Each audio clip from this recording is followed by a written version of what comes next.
Hi friends, welcome to GVK study circle. ఈ వీడియోలో July 6, 2026కి సంబంధించి వార్తలు నిలిచిన జాతీయ, అంతర్జాతీయ, రాష్ట్రీయ అంశాల గురించి, వార్తలు నిలిచిన వ్యక్తులు, అవార్డులు, పుస్తకాలు, మరి క్రీడా సంబంధిత సమాచారం ఒక్కొక్క అంశాన్ని వివరంగా తెలుసుకుందాం. అంతకంటే ముందుగా నిన్నటి డైలీ కరెంట్ అఫైర్స్ వీడియోలో అడిగిన ప్రశ్నకి వివరణతో కూడిన సమాధానాన్ని చూద్దాము. సో క్వశ్చన్ వచ్చేసి, ఇటీవల వార్తలు నిలిచిన ఒక చట్టం పైన, ఒక పథకం పైన ప్రశ్నని ఇవ్వడం జరిగింది. ఆల్రెడీ మన డైలీ కరెంట్ అఫైర్స్ వీడియోలో డిస్కస్ చేసిన టాపిక్ని ప్రశ్నగా ఇచ్చాను. ప్రశ్నని మరొకసారి చూడండి. 2026 జూలై 1 నుంచి అమల్లోకి వచ్చిన Viksit Bharat guarantee for Rozgar and Ajeevika mission Gramin చట్టం 2025 ప్రకారము గ్రామీణ కుటుంబాలకు ఉపాధి హామీని ఒక ఆర్థిక సంవత్సరానికి ఎన్ని రోజుల నుంచి ఎన్ని రోజులకు పెంచారు? మరి ఈ ఉపాధి హామీలో భాగంగా అత్యధిక వేతనాన్ని చెల్లిస్తున్న రాష్ట్రం ఏది? తెలుగు రాష్ట్రాల్లో ఈ వేతనాలు ఏ విధంగా ఉన్నాయి? దేశవ్యాప్తంగా తాత్కాలిక కనీస వేతన స్థాయిని రోజుకు ఎంతగా నిర్ణయించడం జరిగింది? అభ్యర్థులు మరొకసారి గుర్తుపెట్టుకోండి, వార్తలు నిలిచిన పథకాలపైన, పాలసీలపైన, పోర్టల్స్ పైన, డిజిటల్ ప్లాట్ఫామ్స్ పైన రెగ్యులర్గా పోటీ పరీక్షల్లో ప్రశ్నిస్తున్నారు.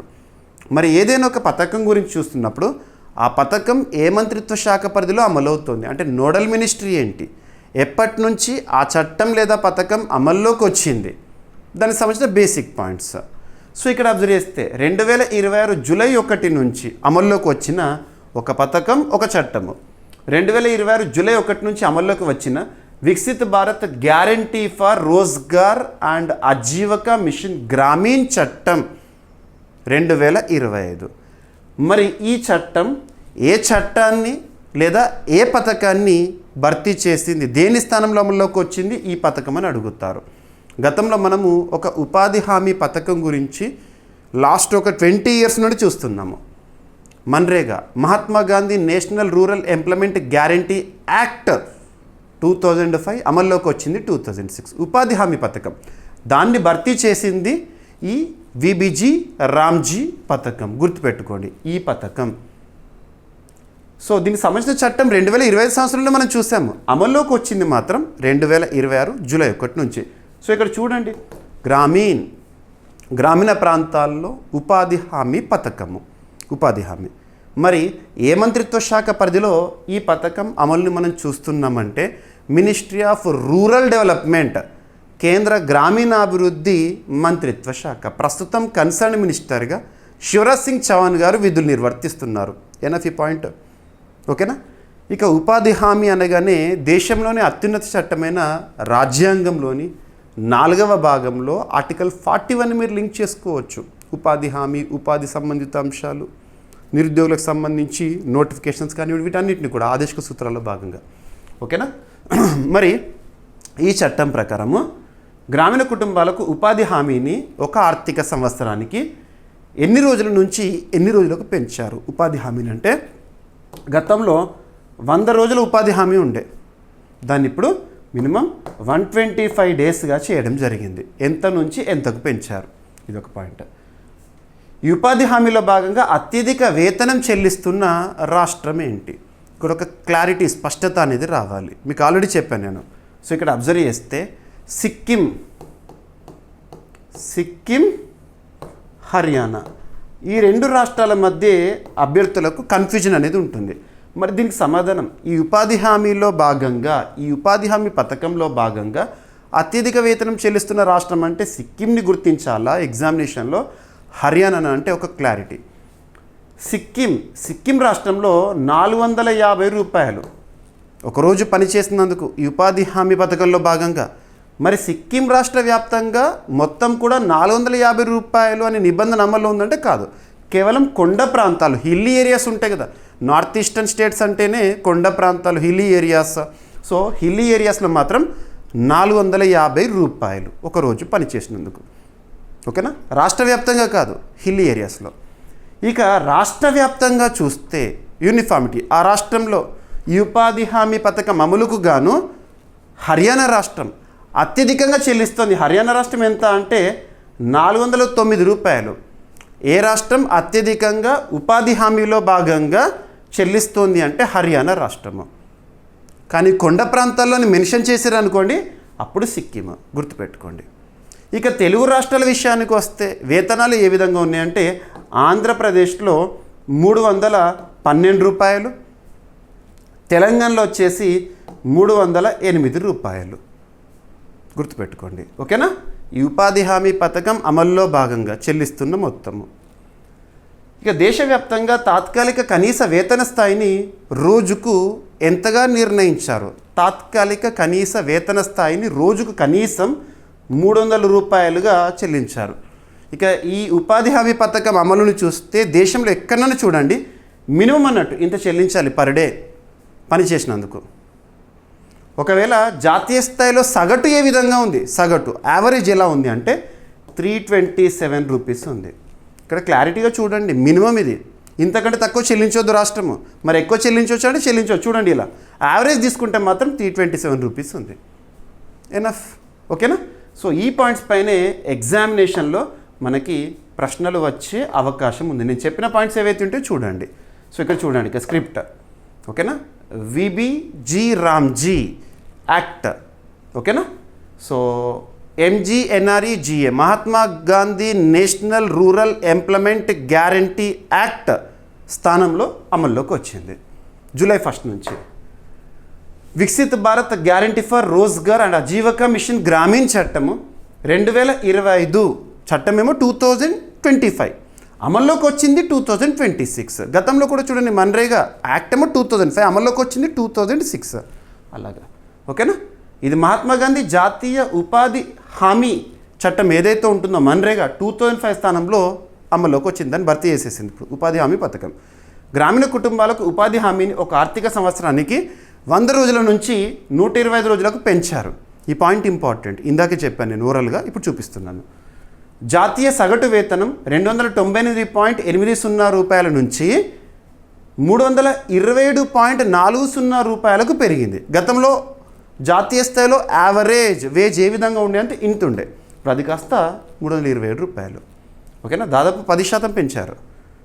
దేశవ్యాప్తంగా తాత్కాలిక కనీస వేతన స్థాయిని రోజుకు 300 రూపాయలుగా నిర్ణయించారు. మినిమం ఈ ఉపాధి హామీ పథకం అమల్లో ఉన్న ఎక్కడైనా కూడా మినిమం 300 రూపీస్ అయితే చెల్లించాలి.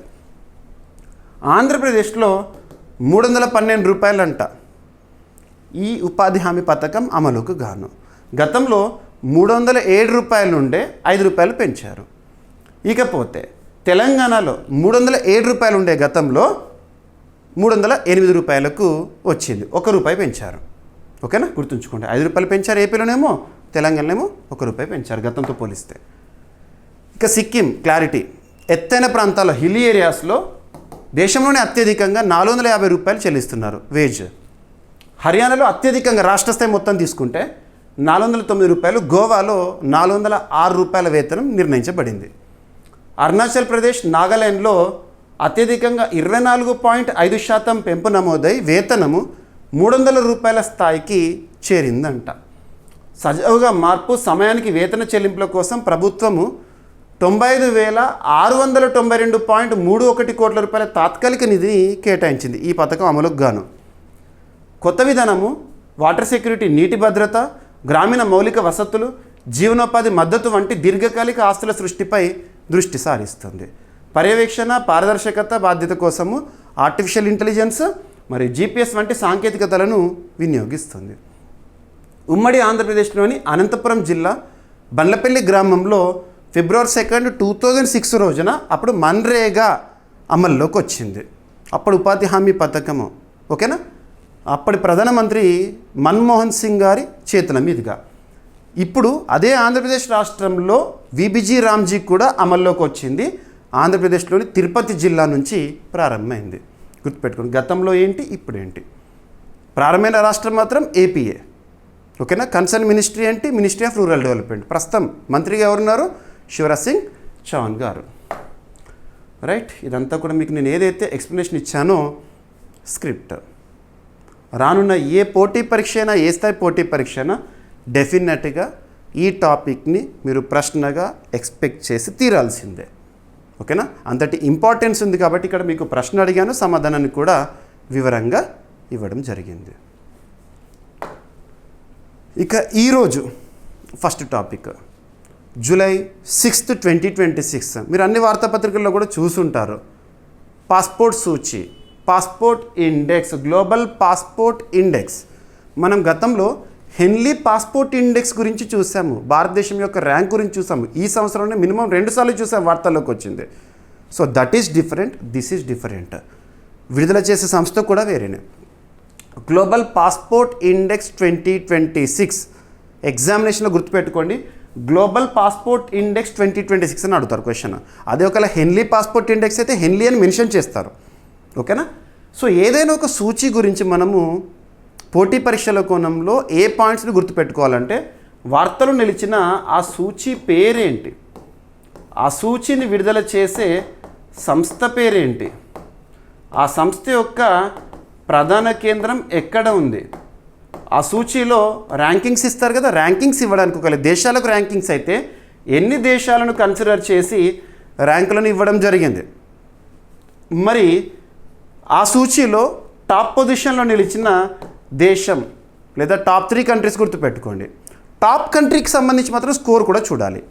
ఇక భారత్, ఆ సూచీలో భారత్ ఏ స్థానంలో ఉంది, భారతదేశం యొక్క ర్యాంకును చూస్తున్నప్పుడు కంపారిటివ్ స్టడీ అనేది ఇంపార్టెంట్. గతంలో విడుదలైన ఇదే సూచీలో లాస్ట్ టైం విడుదలైన సూచీలో భారత్ ఏ స్థానంలో ఉండేది, ఇప్పుడు ఏ స్థానంలో ఉంది, పురోగత తిరోగత క్లారిటీ ఉండాలి. ఓకేనా? ఎనఫ్. ఇక మిస్లీనియస్, ఆ సూచీకి సంబంధించి ఏ అంశాలను పరిగణలోకి తీసుకొని ర్యాంకులు ఇచ్చారు, ఇటువంటివి. ఓకేనా? సో ఇక్కడ ఈ పాయింట్స్ కవర్ అయ్యే విధంగా చూద్దాం మనం. సో సూచీ పేరు వచ్చేసి ఏంటి, గ్లోబల్ పాస్పోర్ట్ ఇండెక్స్ 2026. భారత్ ఈ సూచీలో 125వ స్థానంలో ఉంది. లాస్ట్ టైం విడుదలైన సూచీలో 124th పొజిషన్లో ఉంది, అంటే ఒక స్థానం దిగజారింది ఈ సూచీలో. మరి ఈ సూచీని విడుదల చేసే సంస్థ పేరేంటంటే London, UK, Britain. So London కేంద్రంగా పనిచేస్తున్న గ్లోబల్ సిటిజన్ సొల్యూషన్స్ అనే సంస్థ విడుదల చేసింది. వీరు ప్రతి ఏడాది కూడా ఈ సూచీని విడుదల చేస్తారు. కామన్ ఇక్కడ కాన్సెప్ట్ ఏంటంటే పాస్పోర్ట్ మరియు వీసా, ఈ పదాల పట్ల స్పష్టత ఉండాలి. బేసిక్ పాయింట్సే, చాలా విషయాలు చిన్న చిన్న విషయాలు, కానీ చిన్న విషయాలైనా కూడా అందరికీ తెలియాలని ఏం లేదు, నేర్చుకోవాలి. పాస్పోర్ట్ అంటే ఏంటి, వీసా అంటే ఏంటి. పాస్పోర్ట్ అంటే ఉదాహరణకు నేనున్నాను, ఐఎమ్ అన్ ఇండియన్, భారతీయుని. నేను భారతదేశం నుండి వేరే దేశానికి వెళ్ళాలనుకుంటే ఆ వెళ్ళే పర్పస్ ఉన్నత విద్యా అవకాశాల కోసం కానివ్వండి, లేదా ఉపాధి అవకాశాల కోసం కానివ్వండి, వేరే దేశానికి వెళ్ళాలనుకుంటున్నాను. మరి మన దేశం దాటి నేను వేరే దేశానికి వెళ్ళాలంటే ఖచ్చితంగా మన ప్రభుత్వం నుండి ఒక అఫీషియల్ డాక్యుమెంట్ కావాలి కదా, గుర్తింపు కావాలి కదా, అదే పాస్పోర్ట్. మన ప్రభుత్వం ఇస్తుంది, మనకు ఇండియన్ గవర్నమెంట్ ఇస్తుంది పాస్పోర్ట్ అని చెప్పేసి. అదే ఏ దేశానికైతే వెళ్ళాలనుకుంటున్నాను నేను, డెస్టినేషన్ కంట్రీ ఉంటుంది కదా, అమెరికాకి వెళ్తానా, రష్యాకి వెళ్తానా, ఆస్ట్రేలియాకి వెళ్తానా, యూకేకి వెళ్తానా, ఆ వెళ్ళే దేశం ఏదైతే ఉంటుందో నాకు ఇచ్చే అనుమతి ఉంటుంది కదా, అఫీషియల్ పర్మిషన్ ఉంటుంది కదా, దాన్ని వీసా అంటాము, గుర్తుపెట్టుకోండి. ఓకేనా? సో ఇక్కడ గ్లోబల్ సిటిజన్ సొల్యూషన్స్ అనే సంస్థ, లండన్ కేంద్రంగా పనిచేస్తున్న సంస్థ గ్లోబల్ పాస్పోర్ట్ ఇండెక్స్ 2026ని రిలీజ్ చేసింది. ఇందులో భారతదేశం 125వ స్థానంలో ఉంది. స్కోర్ వచ్చేసి 45.10 భారత్ యొక్క స్కోర్ అవుట్ ఆఫ్ 100. గత ఏడాది అంటే లాస్ట్ ఇయర్ 2025లో 124వ స్థానంలో ఉన్న భారత్ ఒక స్థానం పడిపోయింది, దిగజారింది. ఇక ఈ సూచీలో మొత్తం ఎన్ని దేశాలను కన్సిడర్ చేసి ర్యాంకులు ఇచ్చారు ఈ సంస్థ అంటే 197 దేశాలను కన్సిడర్ చేసి ర్యాంకులు ఇచ్చారు. మరి ఈ సూచీలో టాప్ పొజిషన్లో నిలిచిన దేశం ఏది అంటే స్వీడన్ యొక్క స్కోరు అవుట్ ఆఫ్ 100 96.05. ఇక 2వ స్థానంలో స్విట్జర్లాండ్ ఉందంట, 3వ స్థానంలో ఫిన్లాండ్ ఉందంట. ఓకేనా? ఈ సూచిక, ఈ ఇండెక్స్ అంటేనే ఏదో ఒక అంశాన్ని ఇండికేటర్గా తీసుకొని ర్యాంకులు ఇచ్చేది కాదు. 2 to 3 మినిమం 2 to 3 కొన్ని సూచీలు సిద్ధం చేయాలంటే వందలాది అంశాలను ఇండికేటర్స్ కన్సిడర్ చేస్తారు.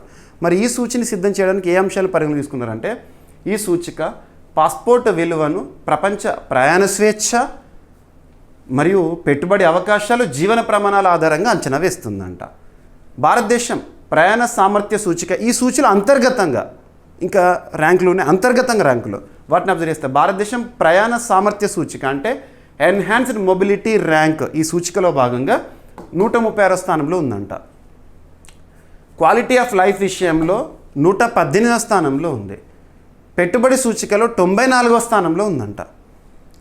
ఇక పెట్టుబడి సూచిక ఒక దేశం పెట్టుబడులు వ్యాపార అవకాశాలకు ఎంత ఆకర్షణీయంగా ఉందో అంచనా వేస్తుంది.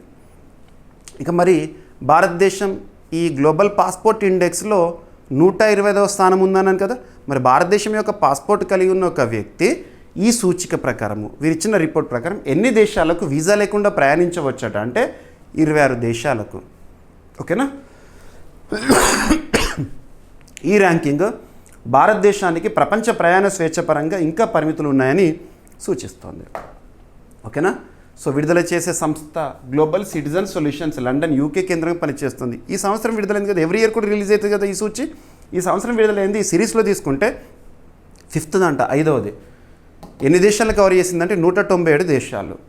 ఓకేనా. రైట్. అగ్రస్థానము ఏ దేశం అని చెప్పేసేసి ఏ అంశాలు పరిగణలో తీసుకొని ర్యాంకులు ఇచ్చారు. ఎనఫ్. ఇక నెక్స్ట్, ఇటీవల కాలంలో రెగ్యులర్గా రిపీటెడ్గా వార్తల్లో కనిపిస్తున్న అంశాలు ఏవైతే ఉంటాయో వాటిని ఎక్కువగా ఫోకస్ చేయండి. అలాంటి అంశాలను ఉదాహరణగా ఏం చెప్పచ్చు అంటే వార్తల్లో నిలిచిన సూచీలు, విన్యాసాలు, IIT related topics, GI tag related topics, UNESCO సంబంధిత గుర్తింపులు, ఇటువంటివి. సో ఇక్కడ జిఐ ట్యాగ్కి సంబంధించి రెగ్యులర్గా మనం డిస్కస్ చేస్తున్నాం. భారతదేశంలో అత్యధిక జిఐ ట్యాగ్డ్ ప్రోడక్ట్స్ ఏ రాష్ట్రానికి సంబంధించి ఉన్నాయి. లాస్ట్ క్లాస్లో మనం డిస్కస్ చేసాము. అత్యధిక జిఐ ట్యాగ్డ్ ప్రోడక్ట్స్ ఏ రాష్ట్రానికి సంబంధించినవి, రెండో స్థానం ఏంటి, టార్గెట్ ఏంటి అని చెప్పేసి. ఇక ఫస్ట్ కాన్సెప్ట్ చూద్దాము. GI tag, geographical indication tag, భౌగోళిక గుర్తింపు అంటాము. ఏదైనా ఒక ప్రోడక్ట్కి, ఒక వస్తువుకి ఒక ప్రాంతం ఆధారంగా, ఒక ప్రాంతానికి వస్తువు ఆధారంగా ప్రత్యేకతను లేదా ప్రత్యేక గుర్తింపుని ఇవ్వడమే జిఐ ట్యాగ్, భౌగోళిక గుర్తింపు. ఆ ప్రోడక్ట్ ఏదైనా కావచ్చు, పండించే పంటే కానివ్వండి, వండే వంట కానివ్వండి, నేసే వస్త్రమే కానివ్వండి, బెవరేజెసే కానివ్వండి, ప్రత్యేకమైన కళలే కానివ్వండి. మరి ఆ ప్రోడక్ట్కి స్థానికంగానే కాదు, రాష్ట్ర స్థాయిలోనే కాదు, జాతీయ స్థాయిలో మరియు అంతర్జాతీయ స్థాయిలో సిగ్నిఫికెన్స్ వస్తుంది. మరి జిఐ ట్యాగ్ని మంజూరు చేసే సంస్థ పేరు ఏంటంటే జాగ్రఫికల్ ఇండికేషన్స్ రిజిస్ట్రీ అనే సంస్థ. Geographical indications registry. ఈ సంస్థ చెన్నై కేంద్రంగా పనిచేస్తుంది, చెన్నై, తమిళనాడు. మరి ఏ చట్టం ఆధారంగా జిఐ ట్యాగ్ని మంజూరు చేస్తారు ప్రోడక్ట్స్ కంటే geographical indication of goods registration and protection act 1999 ఆధారంగా జిఐ ట్యాగ్ని మంజూరు చేయడం జరుగుతుంది ఈ సంస్థ. గుర్తుపెట్టుకోండి.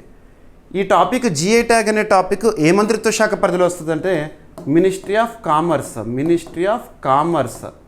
అండ్ ఇండస్ట్రీ, వాణిజ్య వ్యవహారాల మంత్రిత్వ శాఖ. ప్రస్తుతం కన్సర్న్ మినిస్టర్గా పీయూష్ గోయల్ గారు విధులు నిర్వర్తిస్తున్నారు. ఈ మంత్రిత్వ శాఖ పరిధిలోని department for promotion of industries and internal trade వారు ఈ బాధ్యతలు చూసుకుంటారు.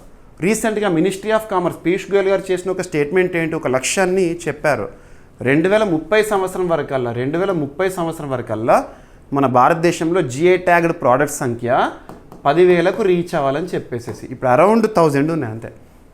సో టార్గెట్ పెట్టుకున్నారు. Targets important. భారత ప్రభుత్వం నిర్దేశించే లక్ష్యాలు, వికసిత్ భారత్ లక్ష్యాలు ఏంటి, ఇటువంటి అడుగుతారు. ఓకేనా. రైట్. ఇక ఇలాంటి జిఐ ట్యాగ్డ్ ప్రోడక్ట్స్, వ్యవసాయ అనుబంధ ప్రోడక్ట్స్ అయినా లేదా ప్రాసెస్డ్ ఫుడ్స్ అయినా కూడా అపెడా అనే సంస్థ వివిధ దేశాలకు ఎగుమతి చేస్తుంది. APEDA, agriculture and processed foods exports development authority. APEDA New Delhi కేంద్రం పనిచేస్తుంది. APEDA under ministry of commerce. గుర్తుపెట్టి, ఎగుమతులు దిగుమతులు ట్రేడ్ అనగానే కామర్స్ మంత్రిత్వ శాఖ గుర్తుకు రావాలి. మరి ఇప్పుడు వెస్ట్ బెంగాల్ రాష్ట్రంలోని జల్బరా సందేశ్ అనే ఒక స్వీట్, ఒక స్వీట్కి జిఐ గుర్తింపు అనేది రావడం జరిగిందంట. A sweet trump for Hooghly. West Bengal రాష్ట్రంలో హుగ్లీ అనగానే మనకు రివర్ బేసిన్ గుర్తొస్తుంది, జనపనార, గోల్డెన్ ఫైబర్ ఇవంతా కూడా. సో హుగ్లీలో ఒక ఫేమస్ స్వీట్, ఆ స్వీట్ పేరు ఏంటంటే జల్బరా సందేశ్. దీనికి పానకంతో తయారు చేసే ఒక స్వీట్, దీనికి జిఐ ట్యాగ్ అనేది వచ్చింది. ఎనఫ్. సో ఈ స్వీట్ని ఎట్లా తయారు చేస్తారు, ఏమేమి ఎట్లా కలుపుతారు, ఇవన్నీ అడుగుతారు ఎగ్జామినేషన్లో. డైరెక్ట్ జిఐ ట్యాగ్ పొందిన ప్రోడక్ట్ ఏంటి, జిఐ ట్యాగ్కి సంబంధించిన కాన్సెప్ట్ ఏంటి. ఎనఫ్. ఓకేనా. రైట్. సో పశ్చిమ బెంగాల్లోని హుగ్లీ జిల్లాలో చందన్ నగర్కు చెందిన జల్బరా సందేశ్, సో జోల్బరా సందేశ్కి జిఐ ట్యాగ్ అనేది లభించింది. ఈ జిఐ గుర్తింపు రీసెంట్గా ఇవ్వబడింది, కానీ జూలై మంత్లో అఫీషియల్గా సర్క్యులేట్ అయింది న్యూస్ అనేది. ఈ గుర్తింపు మిఠాయి యొక్క అసలుదనం స్వీట్. సో న్యాచురల్గా టేస్ట్లు అనేవి ఆ స్వీట్కి ఇస్తారు. సో అందులో వాడే పదార్థాలు కానివ్వండి అని చెప్పేసి చూస్తారు. ఈ మిఠాయి ఉద్భవం చందన్ నగర్లోని ప్రసిద్ధ సూర్య మోడక్ మిఠాయి దుకాణంతో అనుబంధం కలిగి ఉందట. ఒక మిఠాయి షాప్ అది. దీని ఆవిర్భావం బెంగాలీ కాలమానం ప్రకారం, బెంగాలీ హిస్టరీలో తీసుకుంటే 1250 ఇయర్ అంట. అంటే సుమారు 1843 నుంచి 1844 కాలానికి చెందుతుంది. ఈ జిఐ గుర్తింపు ద్వారా సాంప్రదాయ మిఠాయిలు వీటికి వంట పదార్థాలకి మరొకసారి ప్రత్యేకతనిచ్చినట్లయింది. రైట్. సో జిఐ ట్యాగ్ అంటే ఏంటి? ఏ చట్టం ఆధారంగా భారతదేశంలో జిఐ ట్యాగ్ పొందిన మొట్టమొదటి ప్రోడక్ట్ ఏదంటే డార్జిలింగ్ టీ. డార్జిలింగ్ టీ కూడా వెస్ట్ బెంగాల్కి సంబంధించింది. ఇక ఇటీవల కాలంలో నేను డిస్కస్ చేసిన మధ్యప్రదేశ్ సంబంధించి ప్రోడక్ట్స్ కానివ్వండి, త్రిపుర రాష్ట్రానికి సంబంధించి ప్రోడక్ట్స్ కానివ్వండి, జార్ఖండ్, బీహార్, వీటికి సంబంధించిన జిఐ ట్యాగ్స్ అనే టాపిక్స్ మీకు చెప్పాను. సో అవన్నీ ఒకసారి లింక్ చేసుకోండి. జస్ట్ 1 మంత్లోనే అరౌండ్ ఒక 30-40 జిఐ ట్యాగ్డ్ ప్రోడక్ట్ గురించి చెప్పాను. మన డైలీ కరెంట్ అఫైర్స్ వీడియోలో చెప్పాను. ఇక June monthly round of videos ఉంటాయి కదా, మీకు నేషనల్ ఇష్యూస్లో జిఐ ట్యాగ్ సంబంధించి లాస్ట్ మంత్ వచ్చినాయి అన్నీ చెప్పేసిన చూడండి. ఇక రీసెంట్గా వెస్ట్ బెంగాల్ రాష్ట్రానికి సంబంధించిన కొన్ని ముఖ్యాంశాలు మనం డిస్కస్ చేసినవి ఏంటంటే, పోటీ పరీక్షలో చాలా ఇంపార్టెన్స్ ఉన్న టాపిక్. 2026 ఏప్రిల్ నెలలో వెస్ట్ బెంగాల్ రాష్ట్రానికి సార్వత్రిక ఎన్నికలు జరిగినాయి. 5 ఏళ్ళకి ఒకసారి జరిగే ఎన్నికలు, ప్రభుత్వ ఏర్పాటు నిర్ణయించే ఎన్నికలు ఏప్రిల్లో జరిగినాయి. మే 4న ఫలితాలు వెలువడ్డాయి. వెస్ట్ బెంగాల్లో total number of MLAs 294. West Bengal చరిత్రలోనే మొట్టమొదటిసారి బీజేపీ అధికారాన్ని కైవసం చేసుకుంది. సువేందు అధికారి గారు ముఖ్యమంత్రిగా విధులు నిర్వర్తిస్తున్నారు. ఇక వెస్ట్ బెంగాల్ రాష్ట్రంలో గవర్నర్ విషయానికి వస్తే ఆర్ఎన్ రవి గారు. ఈ పాయింట్ చూడండి, ఎనఫ్. ఓకేనా. ఇక మనం కరెంట్ అఫైర్స్లో భాగంగా కొన్ని టాపిక్స్ని సూపర్లేటివ్ టాపిక్స్గా డిస్కస్ చేస్తున్నాము. మొట్టమొదటి, తొలి, అతిపెద్ద, అతి చిన్న, అతి పొడవైన, ఇలాంటి ప్రత్యేక పదాలతో కూడిన కరెంట్ అఫైర్స్ని మనం సూపర్లేటివ్స్గా చూస్తున్నాము. సో ఇప్పుడు ఈరోజు ఒక 3-4 టాపిక్స్ ఉన్నాయి సూపర్లేటివ్ టాపిక్స్, వాటిని చూద్దాం. సూపర్లేటివ్ టాపిక్స్ని ఎలా గుర్తుపెట్టుకోవాలంటే 1 or 2 లైన్స్లో చూడండి. టాపిక్ ఏంటి, ఒక లొకేషన్ అయితే లొకేషన్ ఏంటి, ఇన్నోవేషన్ అయితే ఇన్నోవేషన్ ఏంటి. మధ్యప్రదేశ్లో, సో మధ్యప్రదేశ్ రాష్ట్రంలో క్షిపణి తయారీ కేంద్రం ఏర్పాటు చేయనున్న ఆదాని డిఫెన్స్ అంట. ఆదాని డిఫెన్స్ సంస్థ సౌత్ ఏషియాలోనే, దక్షిణాసియాలోనే అతిపెద్ద ప్రైవేట్ మిసైల్ ఫెసిలిటీని ఏర్పాటు చేయనుందంట. ఎక్కడ? మధ్యప్రదేశ్ రాష్ట్రంలో. డైరెక్ట్ సింగిల్ అని గుర్తుపెట్టుకోండి. So Adani defence and aerospace సంస్థ మధ్యప్రదేశ్లోని శివపురిలో భారీ స్థాయి క్షిపణి తయారీ కేంద్రాన్ని ఏర్పాటు చేయనుందంట. సో ప్రపోజ్ చేశారు. ఈ ప్రాజెక్టులో సుమారు 2500 కోట్ల రూపాయల పెట్టుబడి ఉంటుందంట. ప్రైవేట్ రంగంలో మిసైల్ తయారీ కేంద్రము. ఈ కేంద్రానికి 2026 జూలై 5న మధ్యప్రదేశ్ ముఖ్యమంత్రి, మధ్యప్రదేశ్లో ప్రస్తుతం బీజేపీ అధికారంలో ఉంది, ముఖ్యమంత్రిగా మోహన్ యాదవ్ గారు విధులు నిర్వర్తిస్తున్నారు. మరియు కేంద్ర మంత్రి జ్యోతిరాదిత్య సింధియా గారు శంకుస్థాపన చేశారు. ఓకేనా. సో ఈ కేంద్రాన్ని దక్షిణాసియాలో అతిపెద్ద ప్రైవేట్ రంగ క్షిపణి తయారీ వ్యవస్థగా వర్ణిస్తున్నారు. సో ఇక్కడ ప్రతిపాదించారు. ఆ ప్రతిపాదన సైట్ ఏంటి? శివపురి. శివపురి ఎక్కడ? మధ్యప్రదేశ్లో. అక్కడ ఏమంటాము, ఫౌండేషన్ స్టోన్ అంటాం కదా, భూమి పూజ జరిగింది. సో నిన్నటి రోజున ఎవరెవరి సమక్షంలో జరిగింది. మధ్యప్రదేశ్ సంబంధించిన కీలక నేతలు వీళ్ళు. ఒకరేమో ముఖ్యమంత్రి, ఇంకొకరేమో కేంద్ర మంత్రిగా ఉన్నారు. మధ్యప్రదేశ్ సంబంధించిన వ్యక్తి Jyotiraditya Scindia, ministry of communications, telecommunications అంటే కదా ఆ మంత్రి. ఓకేనా. ఏర్పాటు చేసే సంస్థనేమో దక్షిణాసియాలోనే అతిపెద్ద ప్రైవేట్ రంగంలోని క్షిపణి తయారీ కేంద్రం ఏర్పాటుకు సంబంధించి ఏ సంస్థ అంటే ఆదాని డిఫెన్స్ సంస్థ. సో దానికి సంబంధించి అప్డేట్. ఓకేనా. సో ఇది భారతదేశంలో తొలి పూర్తిస్థాయి ప్రైవేట్ రంగ సమగ్ర క్షిపణి తయారీ వ్యవస్థగా అభివృద్ధి చేయబడుతుంది. ఇక ఈ ప్రాజెక్ట్ ద్వారా దాదాపు 5000 మందికి ప్రత్యక్ష మరియు పరోక్ష ఉపాధి అవకాశాలు లభిస్తాయి అంట. ఓకేనా. సో ఈ కార్యక్రమం భారతదేశంలో కేంద్ర ప్రభుత్వం ప్రవేశపెట్టిన ఒక కార్యక్రమం. Atmanirbhar Bharat, make in India, వీటికి మరింత ప్రోత్సాహకంగా ఉంటుంది. ఓకేనా. భారతదేశంలో తయారీ. ఇక రక్షణ రంగానికి సంబంధించి లాస్ట్ ఫినాన్షియల్ ఇయర్ 2025-26 ఆర్థిక సంవత్సరంలో భారతదేశంలో రక్షణ రంగ ఉత్పత్తుల విలువ మొత్తం ఎంత? 1.78 lakh crore రూపీస్. అందులో ప్రైవేట్ సంస్థల పాత్ర ఉంది అని కూడా మీకు చెప్పాను నేను ఆల్రెడీ. లింక్ చేసుకోండి. ఎనఫ్. ఓకేనా? So Adani defence and aerospace అనే సంస్థ అదాని ఎంటర్ప్రైజెస్ లిమిటెడ్ సంస్థకు సంబంధించింది. రక్షణ తయారీ మరియు వైమానిక రంగ తయారీపై ఫోకస్ చేస్తుంది. ఇక మధ్యప్రదేశ్ సంబంధించిన బేసిక్ పాయింట్స్. క్యాపిటల్ భోపాల్. అక్కడ గవర్నర్గా మంగుబాయ్ పటేల్ గారు ఉన్నారు, ముఖ్యమంత్రిగా మోహన్ యాదవ్ గారు. రైట్. ఇక మరొక సూపర్లేటివ్ టాపిక్. భారతదేశపు తొలి గ్రీన్ఫీల్డ్ సమగ్ర శుద్ధి కర్మాగారము పెట్రోల్ రసాయన సముదాయము ప్రారంభమైంది. ఎప్పుడు ప్రారంభమైంది, ఎక్కడ ప్రారంభమైంది, ఏంటి? ఇండియాస్ ఫస్ట్, దేశంలోనే మొట్టమొదటి, అందుకే సూపర్లేటివ్ టాపిక్ అంటున్నాను. India's first green field. కామన్గా గ్రీన్ ఫీల్డ్ అనే పదం మీకు రెగ్యులర్గా కనబడుతుంది. గ్రీన్ ఫీల్డ్ అంటే ఏంటి? పదాల యొక్క క్లారిటీ కావాలి. గ్రీన్ ఫీల్డ్ అంటే ఏంటంటే, ఉదాహరణకు ఒక ల్యాండ్, ఆ ల్యాండ్లో ఎటువంటి డెవలప్మెంటల్ యాక్టివిటీస్ లేవు గతంలో, జస్ట్ ఖాళీగా ఉన్న ఒక భూమి అనుకోండి. అందులో ఒక అభివృద్ధి ప్రాజెక్ట్ని ఏర్పాటు చేయడం ద్వారా చుట్టుపక్కల ప్రాంతాలన్నీ కూడా అభివృద్ధి చెందడం. సింపుల్గా ఉదాహరణ చెప్పాలంటే ఒక గ్రీన్ఫీల్డ్ ఎయిర్పోర్ట్ గురించి. మన తెలంగాణ రాష్ట్రంలో హైదరాబాద్లో శంషాబాద్ ఎయిర్పోర్ట్ ఉంది.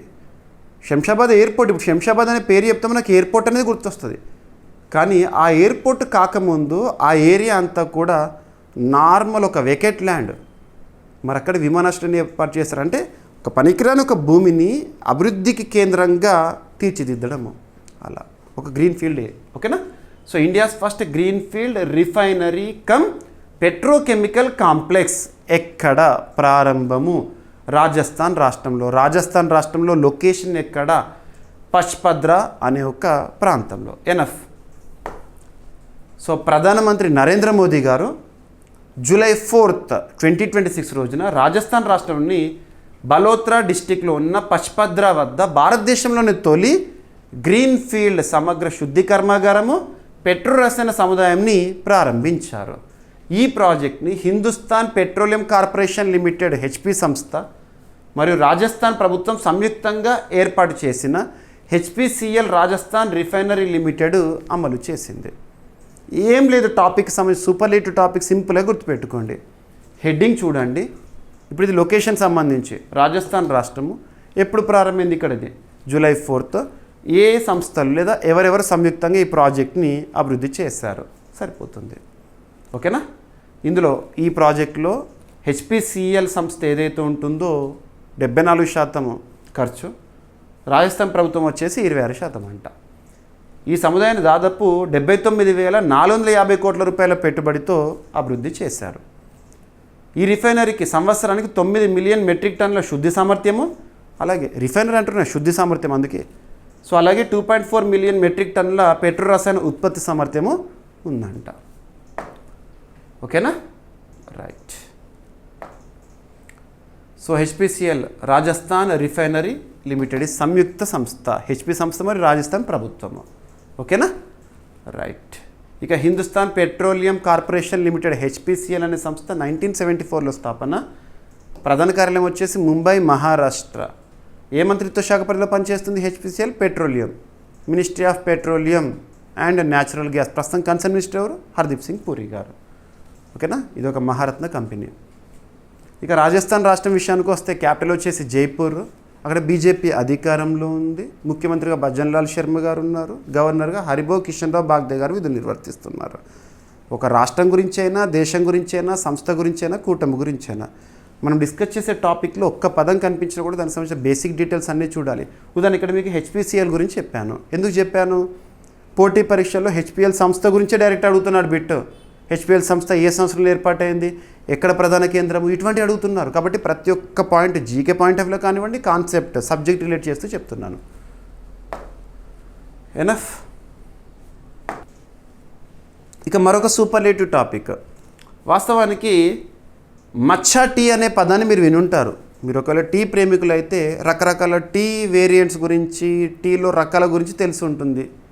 మచ్చా టీ అంటే ఏంటంటే సింపుల్గా ఇది జపాన్లో ఉద్భవించిన ప్రోడక్ట్ అనుకోండి. మచ్చా టీ. కామన్గా మనం టీ ఏదైతే ఉంటుందో దానికి ప్రాసెసింగ్ అనేది ఉంటుంది. టీ పౌడర్ మన ఇంట్లోకి రావడానికి పెద్ద ప్రాసెసే ఉంటుంది. ఈ మచ్చా టీ యొక్క ప్రత్యేకత ఏంటంటే ఆ టీ లీవ్స్ ఏవైతే ఉంటాయో సింపుల్గా చెప్పాలంటే ఆ టీ ప్లాంటేషన్ని నీడలో పెంచుతారు, కంప్లీట్గా షాడో ఎన్వైర్న్మెంట్లో పెంచి ఆ ఆకులు ఏవైతే ఉంటాయో డ్రై లీవ్స్ ఉంటాయి కదా, ఆ కలర్ చూసినా కూడా ఆ టీ పౌడర్ చూసినా కూడా గ్రీనరీగానే ఉంటుంది, గ్రీన్ కలర్లో ఉంటుంది. సో ప్రత్యేకమైన టీ ప్రోడక్ట్ అనుకోండి ఇక, ఓకేనా. సో మచ్చా టీ బేస్ మాత్రం జపాన్ అని గుర్తుంచుకోండి. అటువంటి జపాన్కి సంబంధించిన ఒక టీ ప్రోడక్ట్, మచ్చా టీ ప్రోడక్ట్ మన భారతదేశంలో తయారీ అనేది న్యూస్లోకి వచ్చింది. ఎక్కడ? అస్సాం. మన భారతదేశంలో టీ అంటేనే గుర్తొచ్చే రాష్ట్రం అస్సాం. మరి అటువంటి అస్సాం రాష్ట్రంలో భారతదేశంలో తొలిసారి వాణిజ్య స్థాయి మచ్చా టీ ఉత్పత్తి, సింగిల్ లైన్ ఇది సరిపోతుంది, ఎనఫ్. అస్సాం రాష్ట్రం భారతదేశంలో మొట్టమొదటిసారిగా వాణిజ్య స్థాయిలో మచ్చా టీ ఉత్పత్తి చేసిన రాష్ట్రంగా నిలిచింది. ఈ టీని టిన్సుకియా జిల్లాలోని చోటా టింగ్రాయి టీ తోట ఉత్పత్తిని చేసిందంట. ఈ అభివృద్ధి ద్వారా అస్సాం టీ పరిశ్రమలో విభిన్నీకరణకు డిఫరెంట్ ప్రోడక్ట్స్ అన్నట్టు కొత్త దిశ అనేది లభించింది. అస్సాం సాధారణంగా బలమైన బ్లాక్ టీకి ప్రసిద్ధి. మచ్చా టీ అనేది ప్రత్యేక విధానంలో నీడలో పెంచిన ఆకుల నుంచి తయారయ్యే పచ్చ టీ పొడి, గ్రీన్గా ఉంటుంది. యాంటీ ఆక్సిడెంట్స్ ఎక్కువగా ఉంటాయి ఇందులో. సాధారణ పచ్చ టీల ఆకులను మరిగించి పారేయకుండా మచ్చా టీ పొడిని నీటిలో కలిపి పూర్తిగా వినియోగిస్తారు, వాటర్లో మిజిబుల్ అవుతుంది సింపుల్గా, ఓకేనా. ఇది పోషకాలు, యాంటీ ఆక్సిడెంట్స్, కెఫీన్ ఎక్కువగా అందిస్తుంది, ఓకేనా. ఈ అభివృద్ధి ద్వారా భారతదేశం ప్రీమియం జపాన్ శైలిలో పచ్చటి అంతర్జాతీయ మార్కెట్లోకి ప్రవేశించే అవకాశాన్ని పొందుతుంది, ఓకేనా. సో సరిపోతుంది. మచ్చా టీ ఉద్భవ దేశం ఎక్కడ? జపాన్. మొక్క క్యామెలియా సినెన్సిస్, రకం పొడి రూపంలోకి పచ్చటి, ఓకేనా. రైట్. భారతదేశంలో టీ రిలేటెడ్గా తీసుకోవాలనుకుంటే ఒక రెగ్యులేటరీ బాడీ అనుకోవచ్చు, టీ బోర్డ్ ఆఫ్ ఇండియా. 1953 ఇయర్లో స్థాపన, ప్రధాన కార్యాలయం Kolkata. Under which ministry it is working అంటే tea board, ministry of commerce. ప్రస్తుతం కన్సర్న్ మినిస్టర్ పీయూష్ గోయల్ గారు, ఓకేనా. ఇక అస్సాం రాష్ట్రానికి సంబంధించిన బేసిక్ పాయింట్స్. అస్సాం క్యాపిటల్ వచ్చేసేసి దిస్పూర్. ముఖ్యమంత్రిగా హిమంత బిశ్వ శర్మ గారు ఉన్నారు.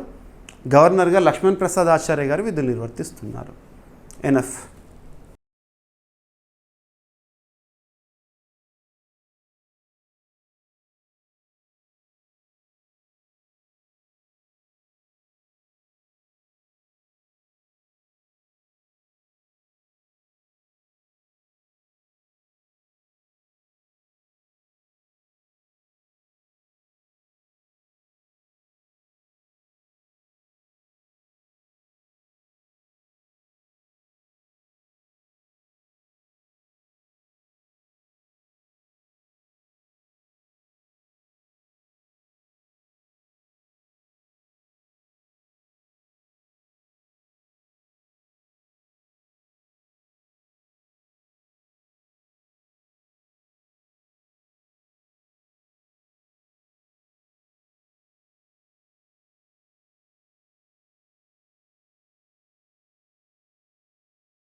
ఇక నెక్స్ట్ క్రీడలకు సంబంధించి అభ్యర్థులు ఒక విషయాన్ని గుర్తుపెట్టుకుని, ముఖ్యంగా ప్రపంచ ప్రాధాన్యత ఉన్న లేదా అంతర్జాతీయ స్థాయిలో ప్రాముఖ్యత ఉన్న టోర్నమెంట్ ఏదైతే ఉంటుందో వాటి గురించి మీరు పోటీ పరీక్షల్లో ప్రశ్నలను ఎక్స్పెక్ట్ చేస్తే రాల్సింది. ఉదాహరణకు చెప్పాలంటే మనం ఫిఫా వరల్డ్ కప్ గురించి చూస్తున్నాము, క్వార్టర్ ఫైనల్కి వచ్చేసింది ఆల్మోస్ట్. ఇక ఇప్పుడు నిన్నటి రోజున జూలై 5, 2026 రోజున క్రికెట్కి సంబంధించి, మహిళా క్రికెట్కి సంబంధించి ప్రపంచ కప్ ముగిసింది. T20 international women's world cup. So అందులో విజేతగా మరొకసారి, so T20 international women's world cup క్రికెట్లో 7వసారి ఆస్ట్రేలియా ఛాంపియన్ నిలిచింది. మరి ఎవరిపైన గెలుపొందింది ఫైనల్లో అంటే ఇంగ్లాండ్ పైన. సో T20 ఫార్మాట్లో జరిగిన మ్యాచ్ వరల్డ్ కప్ మహిళల విభాగంలో డిఫెండింగ్ ఛాంపియన్గా ఎవరు ఉండే అంటే న్యూజిలాండ్ ఉండే, గుర్తుపెట్టుకోండి. ఇక వేదిక, సో ఇంగ్లాండ్ అండ్ వేల్స్ వేదికగా ఈ ప్రపంచ కప్ జరిగింది. సో విజేత. ఇటువంటి టోర్నమెంట్ గురించి చూసినప్పుడు ఒకవేళ ఇండియా కనుక విన్నర్ అనుకోండి, చాలా ప్రత్యేకతలు చూడాలి. టోర్నమెంట్లో ఎన్ని దేశాలు పాల్గొన్నాయి ఇవన్నీ కూడా చూడాలి, ఇండివిజువల్ పర్ఫార్మెన్స్ కూడా చూడాలి. కానీ ఇక్కడ ఇండియా కాదు విజేత, ఆస్ట్రేలియా. కాబట్టి జస్ట్ బేసిక్గా పోటీ పరీక్షలు ఏమడుతారంటే విజేత ఆస్ట్రేలియా, రన్నర్ ఇంగ్లాండ్, వేదిక. ఫైనల్ మ్యాచ్ లార్డ్స్ క్రికెట్ మైదానంలో జరిగింది, ఎనఫ్, ఓకేనా. సో ఇక్కడ అబ్జర్వ్ చేస్తే ఆస్ట్రేలియా ఈ ప్రపంచ కప్ని T20 ఇంటర్నేషనల్ ఫార్మాట్లో జరిగిన మహిళల ప్రపంచ కప్ని 7వసారి కైవసం చేసుకుందంట. ఐసీసీ మహిళల T20 ప్రపంచ కప్ 2026 జూన్ 12 నుంచి జూలై 5 వరకు నిర్వహించబడింది. సో ఐసీసీ వారు నిర్వహించారు. అంతర్జాతీయ స్థాయిలో క్రికెట్ క్రీడను నిర్వహించేది, నియంత్రించేది ఇంటర్నేషనల్ క్రికెట్ కౌన్సిల్ ఐసీసీ 1909 ఇయర్లో స్థాపన, దుబాయ్ కేంద్రంగా పనిచేస్తుంది. Dubai UAE. సో ఐసీసీకి ప్రస్తుతం చైర్పర్సన్గా జైషా గారు విధులు నిర్వర్తిస్తున్నారు. మన భారతీయుడు జైషా గారు ఐసీసీ చరిత్రలోనే అతి పిన్న వయస్కుడైన చైర్పర్సన్ 2024 డిసెంబర్ నుండి ఉన్నారు. ఓకేనా. సో ఇప్పుడు ఈ ప్రపంచ కప్ T20 ప్రపంచ కప్ మహిళలకు సంబంధించి 10th ఎడిషన్ అంట. సిరీస్లో తీసుకుంటే 10, మొత్తం 10 సార్లు జరిగితే 7 సార్లు ఆస్ట్రేలియా గెలుపొందింది. ఈ పోటీని ఐసీసీ నిర్వహించింది. ఆతిథ్య ప్రాంతం ఎక్కడ జరిగిందన్నాను? England and Wales. Final match ఏమో లండన్లోని లార్డ్స్లో. ఈసారి మొదటిసారిగా 12 జట్లు పాల్గొన్నాయంట ఈ టోర్నమెంట్లో. మొత్తం 33 మ్యాచ్లు 7 వేదికల్లో నిర్వహించబడ్డాయి, 7 వెన్యూస్లో. జట్లను 2 గ్రూపులుగా, ప్రతి గ్రూప్లో 6 జట్లుగా విభజించారంట. ఓకేనా. ఫైనల్ మ్యాచ్ లండన్లోని లార్డ్స్ క్రికెట్ గ్రౌండ్లో 2026 జూలై 5 నిన్నటి రోజున జరిగింది. ఫైనల్లో ఆస్ట్రేలియా ఎవరిపైన గెలుపొంది సో ట్రోఫీని కైవసం చేసుకుందంటే ఇంగ్లాండ్. ఓకేనా. ఇక న్యూజిలాండ్ డిఫెండింగ్ ఛాంపియన్గా ఈ టోర్నమెంట్లో అడుగుపెట్టింది.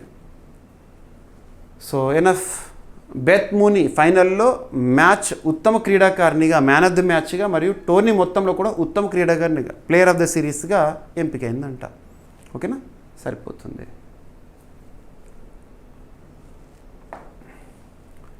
సో ఐసీసీ మహిళల T20 ప్రపంచ కప్ తొలిసారి ఎప్పుడు జరిగింది అంటే 2009. ఈ సంవత్సరం ఎన్నోది? ఇది 10th ఎడిషన్. ఓకేనా. తొలి ఆతిథ్య దేశం ఇంగ్లాండ్, ఇప్పుడు కూడా ఇంగ్లాండే. ఓకేనా, రైట్. సో ఐసీసీకి సంబంధించిన బేసిక్ పాయింట్స్. ఇక వైభవ్ సూర్యవంశీ, మనం చాలాసార్లు మన డైలీ కరెంట్ అఫైర్స్ వీడియోలో తన గురించి డిస్కస్ చేశాము. సో ఇక్కడ క్రికెట్ వచ్చింది కూడా ఇక్కడ లింక్ చేసుకోండి మళ్ళీ. వైభవ్ సూర్యవంశీ ఒక సరికొత్త చరిత్రను సృష్టించాడు. భవిష్యత్తులో కూడా ఈ రికార్డుని ఎవరు కూడా బీట్ చేయకపోవచ్చు. దాదాపు ఇప్పటివరకు పదిలమైన ఒక రికార్డు, సచిన్ టెండూల్కర్ రికార్డుని వైభవ్ సూర్యవంశీ బ్రేక్ చేశాడు. రీసెంట్గా టీమిండియా ఇంగ్లాండ్ పర్యటన గురించి చూసాం కదా. సో T20 సిరీస్ జరుగుతుంది. అందులో సెకండ్ మ్యాచ్లో వైభవ్ సూర్యవంశీకి టీమిండియా అవకాశం ఇచ్చింది.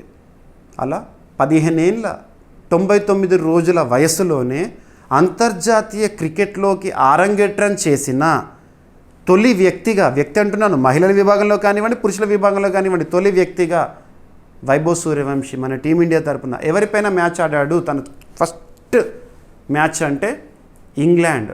ఏ ఫార్మాట్లో ఆడాడు? T20 ఫార్మాట్లో. ఎక్కడ అరంగేట్రం చేశాడు? ఇంగ్లాండ్లో. కెప్టెన్ ఎవరు? శ్రేయస్ అయ్యర్. సరిపోతుంది. సో ఫస్ట్ ఇన్నింగ్స్లో తనిక 14 పరుగులు చేశారు, అందులో 2 సిక్స్లు, 10 బాళ్ళు ఎదుర్కొని. సో సచిన్ రికార్డ్ అనేది బ్రేక్ అయిపోయింది ఇక్కడ. సో ఇక్కడ అబ్జర్వ్ చేస్తే సచిన్ టెండూల్కర్ గతంలో 16 సంవత్సరాల 205 రోజుల వయసులోనే అంతర్జాతీయ క్రికెట్లో డెబ్యూ చేశాడు టెస్ట్ మ్యాచ్తో. 1989 ఇయర్లో పాకిస్తాన్ పైన తన first match. So Sachin Tendulkar పేరు మన అందరికీ తెలుసు. ఒకవేళ మహిళలు మరియు పురుషుల విభాగం అన్నీ తీసుకున్నాం అనుకోండి, ఇక్కడ మహిళల విభాగంలో మన భారతదేశం నుండి షెఫాలి వర్మ 15 సంవత్సరాలు 239 రోజుల్లోనే డెబ్యూ చేసి ఒక రికార్డు ఉంది 2019లో Shafali Verma. So South Africa పైన T20 ఇంటర్నేషనల్లో అరంగేట్రం చేశారు. ఇక మహిళలు పురుషులు అందరు తీసుకుంటే, ప్రపంచ క్రికెట్ తీసుకుంటే అత్యంత పిన్న వయస్కుడిగా వైభవ్ సూర్యవంశీ 15 సంవత్సరాలు 99 రోజులకే అంతర్జాతీయ అరంగేట్రం చేశాడు. ఏ ఫార్మేట్లో చేశాడో గుర్తుపెట్టుకోండి. ఓకేనా, రైట్. ఎనఫ్. సో పూర్వపు రికార్డు. సో మెన్స్ విభాగాలు తీసుకుంటే సచిన్ టెండూల్కర్. ఓకేనా, రైట్. ఇక భారతదేశంలో క్రికెట్ కెరీర్ని నిర్వహించేది, నియంత్రించేది BCCI, board of control for cricket in India. Mumbai కేంద్రంగా పనిచేస్తుంది. 1928లో స్థాపన. BCCIకి ప్రస్తుతం ప్రెసిడెంట్గా, అధ్యక్షుడిగా మిథున్ మన్హాస్ గారు ఉన్నారు. జమ్మూ కాశ్మీర్కి చెందిన వ్యక్తి. జమ్మూ కాశ్మీర్ నుండి మొట్టమొదటిసారి ఒక వ్యక్తి BCCI ప్రెసిడెంట్ ఇతను. ఇక నెక్స్ట్ ప్రముఖ కళాకారిణి మరణించిన ఫేమస్ ఆర్టిస్ట్, పద్మ పురస్కారాల గ్రహీత. సో తను ఏ రాష్ట్రానికి చెందినవారు, ఏ రంగంలో గుర్తింపు పొందారు? ఎనఫ్ ఆ పాయింట్ చూస్తే. సో ప్రఖ్యాత పండవాని గాయని, పండవాని అనే పదం గుర్తుంచుకోండి, ఏ ప్రాంతానికి సంబంధించింది చెప్తాను. పండవాని గాయని తీజన్ బాయి గారు కన్ను మూశారు, వృద్ధాప్య అనారోగ్య సమస్యల కారణంగా మరణించారు. తను పద్మశ్రీ పురస్కార గ్రహీత, పద్మభూషణ్ పురస్కార గ్రహీత, పద్మవిభూషణ్ పురస్కార గ్రహీత. తనకు పెండింగ్ ఓన్లీ భారతరత్న ఉందంతే. సో ఈ పర్సన్ చాలా ఇంపార్టెంట్, ఎగ్జామినేషన్లో మీరు ఫోకస్ చేయాలి. ఓకేనా. ప్రముఖ పండవాని జానపద గాయని తీజన్ బాయ్ 2026 జూలై 5న నిన్నటి రోజున రాయ్పూర్లోని ఎయిమ్స్ ఆసుపత్రిలో కన్ను మూశారు. రాయ్పూర్ అంటే ఛత్తీస్గఢ్, అంటే తను ఛత్తీస్గఢ్ రాష్ట్రానికి చెందినవారు. సింపుల్గా గుర్తుపెట్టుకోండి. ఏ రంగము? కళల రంగం అని గుర్తుంచుకోండి. జానపద గాయని, ఆ భారతదేశంలో అత్యంత ప్రఖ్యాత జానపద కళాకారుల్లో ఒకరుగా ఛత్తీస్గఢ్కు చెందిన పండవాని కళారూపాన్ని ప్రపంచ స్థాయికి చేర్చిన ప్రముఖరాలు. సో పండవాని ప్రత్యేకమైన కళ. ఓకేనా. గాయని తీజన్ బాయ్ 1956లో ఛత్తీస్గఢ్లో జన్మించారు. పండవాని అనేది మహాభారతంలోని కథలను సంగీతం, వాచకం, నాటకీయ ప్రదర్శనతో చెప్పే జానపద కథన సాంప్రదాయము. పండవాని స్పెషల్ ఆర్ట్ అన్నట్టు ఇది. ఈ కళారూపాన్ని స్థానిక స్థాయి నుంచి జాతీయ అంతర్జాతీయ వేదికలకు తీసుకెళ్లడంలో ఈ పర్సన్ కీలక పాత్ర పోషించారు. ఓకేనా. రైట్. సో తీజన్ బాయ్ పండవాని, తను రాష్ట్రం ఏ రాష్ట్రం? ఛత్తీస్గఢ్. ఓకేనా. పద్మ పురస్కారాల గ్రహీత, పద్మ సిరీస్లో అన్ని పురస్కారాలు వచ్చింది తనకి. పండవాని పాండవుల కథలను ఆధారంగా చేసుకున్న కథన సాంప్రదాయము మహాభారతం ఆధారంగా. ఇక నెక్స్ట్ అవార్డ్స్ అండ్ హానర్స్ సంబంధించి యాక్చువల్లీ ఒక పేరు మార్పు సంబంధిత అంశం అంతే. డైరెక్ట్ గుర్తుపెట్టుకోండి, ఏ పేరును ఫ్యూచర్లో ఏ పేరుతో పిలవబోతున్నాము. So Bookman international Booker prize. ఓకేనా. 2027 సంవత్సరం నుండి ఈ పురస్కారం పేరుని చూస్తాం మనము. 2027 నుంచి ఇంటర్నేషనల్ బుకర్ ప్రైజ్ని బుక్మాన్ ఇంటర్నేషనల్ బుకర్ ప్రైజ్గా పేరు మారుస్తారంట. ఈ మార్పు బుకర్ ప్రైజ్ ఫౌండేషన్ మరియు బుక్మాన్ ఫిలాంథ్రోపీస్ మధ్య కుదిరిన 10 సంవత్సరాల భాగస్వామ్య ఫలితంగా జరిగింది. ఈ భాగస్వామ్యము 2027 నుంచి 2036 వరకు కొనసాగుతుంది. ఓకేనా. బుక్మాన్ ఫిలాంథ్రోపీస్ని డిమిత్రీ బుక్మాన్ మరియు దారియా బుక్మాన్ నిర్వహిస్తున్నారు.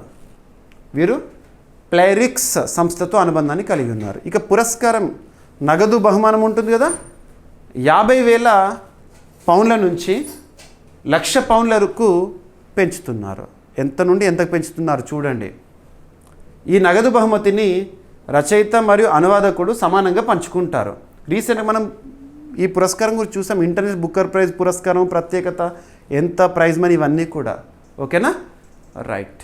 2027 పురస్కారం కోసం అర్హత పొందే పుస్తకాలు 2026 మే 1 నుంచి 2027 ఏప్రిల్ 30 మధ్య యునైటెడ్ కింగ్డమ్ లేదా ఐర్లాండ్లో ప్రచురించబడాలి. సో రచయితను, ఒరిజినల్ ఆథర్ని మరియు ట్రాన్స్లేటర్ని సమానంగా గౌరవించే ఒక పురస్కారం అని చెప్పేసి మనం రీసెంట్గా చూసాం కదా. రైట్. 2027 జడ్జింగ్ కమిటీకి అధ్యక్షురాలిగా రచయిత కేటీ కిటామురా వ్యవహరించనున్నారు. ఓకేనా. రైట్. ఇక ఇంటర్నేషనల్ బుకర్ ప్రైజ్ 2005లో పూర్వ పేరు మ్యాన్ బుకర్ ఇంటర్నేషనల్ ప్రైజ్. ఓకేనా. రైట్. ఇక ఈరోజు ప్రశ్న ఆల్రెడీ మనము డైలీ కరెంట్ అఫైర్స్ వీడియోలో డిస్కస్ చేసిన టాపిక్ని ప్రశ్నగా ఇచ్చాను. యానిమల్ డిస్కవరీస్ 2025 మరియు ప్లాంట్ డిస్కవరీస్ 2025 నివేదికలను ఏ సంస్థలు ప్రచురించినాయి? ఈ నివేదికల ప్రకారము కొత్త జంతు మరియు వృక్ష జాతుల నమోదులో ఏ రాష్ట్రాలు మొదటి స్థానాల్లో ఉన్నాయి? సో జంతు నమోదుకు సంబంధించి, వృక్ష నమోదుకు సంబంధించి. ఓకేనా. లాస్ట్ 2 days బ్యాక్ మన డైలీ కరెంట్ అఫైర్స్ వీడియోలో ఈ టాపిక్ని డిస్కస్ చేసాము. ఇక ఈరోజు టాపిక్స్ని క్విక్ రివిజన్ చేస్తే, నిన్నటి డైలీ కరెంట్ అఫైర్స్ వీడియోలో అడిగిన ప్రశ్నకి కంప్లీట్ ఎక్స్ప్లెనేషన్ ఇచ్చాను. సో ఫస్ట్ టాపిక్ వచ్చేసి గ్లోబల్ పాస్పోర్ట్ ఇండెక్స్ 2026 ర్యాంకింగ్స్ చూడండి. నెక్స్ట్ వెస్ట్ బెంగాల్ రాష్ట్రానికి సంబంధించి ఒక జిఐ ట్యాగ్డ్ ప్రోడక్ట్. ఇక ఎకానమీ సబ్జెక్ట్లో భాగంగా మన కరెంట్ ఎకానమీలో భాగంగా డిస్కస్ చేసిన భారతదేశ విదేశీ అప్పులు ఏ విధంగా ఉన్నాయి, సో మార్పులు ఏంటి, జీడిపిలో పర్సెంటేజ్ ఏ విధంగా ఉంది, అమల్లోకి భారత్ ఇజ్రాయెల్కి సంబంధించి బైలాటరల్ ఇన్వెస్ట్మెంట్ అగ్రిమెంట్ అమల్లోకి వచ్చింది. ఈ ఒప్పందం అసలు ఎప్పుడు జరిగింది, ఎప్పుడు అమల్లోకి వచ్చింది, డేట్స్ ఇంపార్టెంట్, ఉద్దేశం ఏంటి, ఎకానమీలో ఇంపార్టెంట్ ఇది. ఇక సూపర్లేటివ్ టాపిక్స్ ఈరోజు డిస్కస్ చేసినాయి. Adani group two build south Asia's largest private missile factory, దీనికి సంబంధించిన భూమి పూజ జరిగింది మధ్యప్రదేశ్లో క్షిపణి తయారీ కేంద్రం. సో ప్రైవేట్ రంగంలో. ఇక India's first greenfield refinery come petrochemical complex Rajasthan రాష్ట్రంలో. మరి ఏ సంస్థ ఈ నిర్వహణ బాధ్యతలు చూసుకుంటుంది? భారతదేశంలో తయారైన తొలి ఎగ్జిమ్ రవాణా కంటైనర్ ఆవిష్కరణ ఏ సంస్థ కోసం తయారు చేసింది?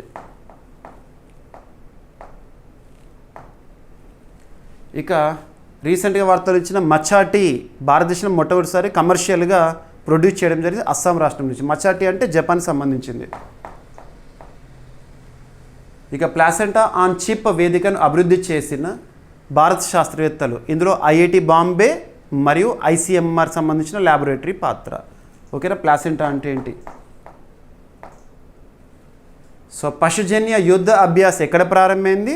జాతీయ స్థాయిలో ఒక కార్యక్రమం, ముఖ్యంగా నేషనల్ వన్ హెల్త్ మిషన్లో భాగంగా వన్ హెల్త్ జూనోటిక్ డ్రిల్ కార్యక్రమాలు నిర్వహించారు. ఏ మంత్రిత్వ శాఖ పరిధిలో అని అడుగుతారు. సో ఓరియంటల్ ఇన్సూరెన్స్ కంపెనీ భారత ప్రభుత్వ ఆధీనంలో పనిచేస్తున్న ఒక ఇన్సూరెన్స్ కంపెనీ సర్వత్రా సురక్ష పారామెట్రిక్ పాలసీని ప్రారంభించింది. పారామెట్రిక్ పాలసీ అంటే ఏంటి, ఉద్దేశం ఏంటి?